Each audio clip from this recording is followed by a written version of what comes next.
logika be, misalnya kamu punya lahan 100 hektar. Nah, kamu be, aku be, nggak galak lah aku nyuruh uang nebangnya. Mending aku bakar be, sekali lewat sudah, agak bayar be, mobil damkar supaya api itu reda. Yang penting kan habis. Nasib selebgram Yohansan Radita dihujat gegara dukun pembakaran lahan, kini dipanggil Polda Sumsel. Selebgram Palembang Yohansan Radita dipanggil di Treskrimsus Polda Sumsel untuk mengklarifikasi pernyataannya yang mendukung pembakaran lahan untuk membuka lahan.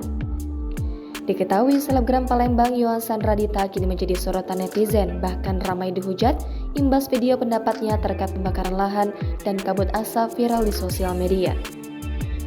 Pelaksana tugas di Reskrimsus Polda Sumsel AKBP Putu Yuda Prawira mengatakan, pihaknya sudah mengundang Yohansan Radita untuk datang ke Polda Sumsel untuk mengklarifikasi pernyataannya yang viral di medsos. Yang bersangkutan sudah kita undang untuk mengklarifikasi video yang diunggahnya di medsos. Rencananya hari ini datang ke Polda Sumsel, ujar Putu saat dikonfirmasi pada Senin 2 Oktober. Dijadwalkan Yohansan Radita dipanggil ke Polda Sumsel pada pukul 14.30 waktu Indonesia Barat. Namun Putu tidak menyebutkan pukul berapa Yohan bakal datang ke Polda Sumsel untuk memberikan klarifikasi. Sebelumnya dalam unggahan yang diposting di akun Instagram @yohansanradita, pemilik nama Yohansan Radita itu dengan santai menyebut jika kabut asap di Palembang adalah hal biasa. Bahkan ia mengaku jika aksi pembakaran hutan untuk membuka lahan bukanlah sebuah masalah meskipun menyebabkan polusi kabut asap. Wanita itu juga menyebut kabut asap harus diterima masyarakat dengan biasa layaknya tak terjadi apapun.